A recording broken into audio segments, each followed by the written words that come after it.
Punjab assembly میں تحفظ بنیاد اسلام بل پیش کیا، جس پر الحمدللہ پوری قوم کو اور پوری پنجاب اسمبلی کو، اسپیکر پنجاب اسمبلی کو، خدیجہ عمر صاحبہ کو، حافظ عمار صاحب کو اور جتنے بھی حضرات ہیں، معاویہ اعظم صاحب ہو گئے، جنہوں نے اس بل کے پیش کرنے میں، اس ایکٹ کے نفاذ کے لیے اپنی کوششیں کاوشیں کی، اللہ تعالیٰ انہیں جزائے خیر عطا فرمائے اور ہم انہیں خراج تحسین پیش کرتے ہیں۔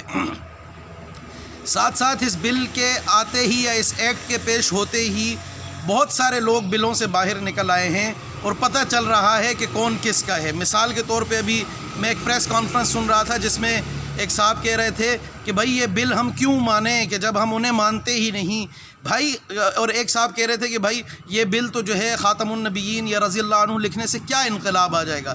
بھائی ہمارے نزدیک آ جائے گا۔ میں اپنی فیملی کو، اپنے بچوں کو بتا رہا ہوں، میں اپنے بیٹے سے کہہ رہا ہوں کہ مجھے نام سے آفتاب نہ پکار، مجھے ابو جان کے، میرا معاشرہ، میری سوسائٹی، میرا کلچر اس کو میرا پروٹوکول سکھا رہا ہے۔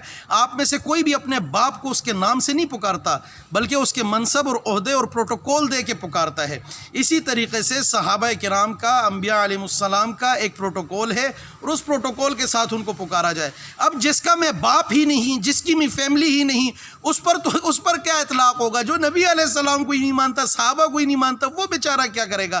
تو وہ تو انہوں نے خود آ کے کہہ دیا کہ بھائی ہم صحابہ کو کیوں رضی اللہ عنہ کہیں، کیونکہ ہمارا عقیدہ امامت، اور عقیدہ امامت پہ میں کہوں گا کہ ہم انبیاء کرام کو معصوم عن الخطایا مانتے ہیں۔ تو عصمت انبیاء کا خاصہ ہے۔ مرزے نے خود کو ذلی نبی کہا جس بنیاد پر آئین میں، قانون پاکستان میں وہ کافر قرار دیا گیا، غیر مسلم قرار دیا گیا۔ تو ٹھیک ہے، اس ڈیبیٹ کو ہم اسمبلی میں سٹارٹ کر دیتے ہیں کہ انبیاء کا ایک خاصہ آپ جو ہے اپنی طرف منسوب کرتے ہیں اور انبیاء سے زیادہ معصوم آپ اپنے ائمہ کو مانتے ہیں۔ اس نے ایک نے کہا تھا یہاں 14 کو مانا جاتا ہے۔ تو ہم یہ ڈیبیٹ اسمبلی لے جاتے ہیں اور وہاں پھر دیکھتے ہیں کہ کون مسلمان ہے کون نہیں ہے۔ تو ایک تو اس طرف بھی ہم انشاءاللہ جائیں گے۔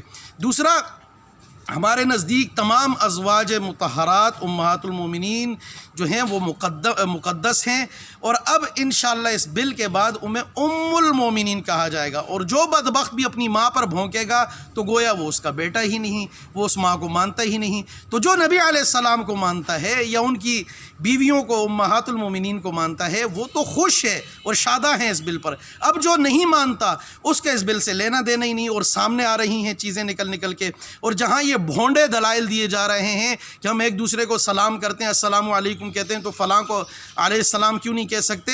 تو اس دلیل پہ میں یہی کہوں گا کہ آج سے پھر آفتاب کو بھی علیہ السلام بول دو، کیونکہ سارے دن مجھے بھی لوگ سلام کرتے ہیں، پھر تو دنیا کا ہر مسلمان چلتا پھرتا علیہ السلام ہو گیا۔ تو کچھ اصطلاحات اہل فن نے مرتب کی ہوتی ہیں اور جن کے لیے کی ہوتی ہیں اس کے ساتھ انہیں خاص رکھا جائے، اسے اس طرح سے عام نہ کیا جائے۔ تو جو انبیاء کی صفت ہے، انبیاء کے ساتھ جو اصطلاحات خاص ہیں انہیں وہیں رکھا جائے، انہیں اس طرح سے عام کر کے ہر ایک کے ساتھ لگا دینا۔ پھر یہ تو ان کے ہاں تو پھر خمینی بھی علیہ السلام ہے، پھر ادھر آپ پرویز مشرف کو بھی اور ضیاء الحق کو بھی اور جناب سارے ڈکٹیٹروں اور آمروں کو علیہ السلام کر دو۔ تو خدا را ذرا ریویو کریں، اور اگر یہ ڈیبیٹ شروع ہو چکی ہے تو اچھی بات ہے، اسے ہم اسمبلی میں لے جاتے ہیں اور پتہ چل جائے گا کہ مسلمان کیا ہے یا مسلمان کی تعریف کیا ہے۔ اس ایکٹ یا بل جو ہم ابھی آگے انشاءاللہ لائیں گے اس کی روح سے پتہ چل جائے گا کہ ہم نے جس طرح قادیانیوں کو غیر مسلم قرار دیا، اب انشاءاللہ ایک اور ایسا طبقہ جو مسلمانوں کو نہیں مانتا ہے، مسلمانوں کے مقدسات کو نہیں مانتا، اسے بھی غیر مسلم قرار دیا جائے۔ الحمدللہ ہم اس بل پہ خوش ہیں، اور اس بل کے نفاذ سے بہت سے چوہے بلوں سے نکلیں گے۔ جزاک اللہ خیر۔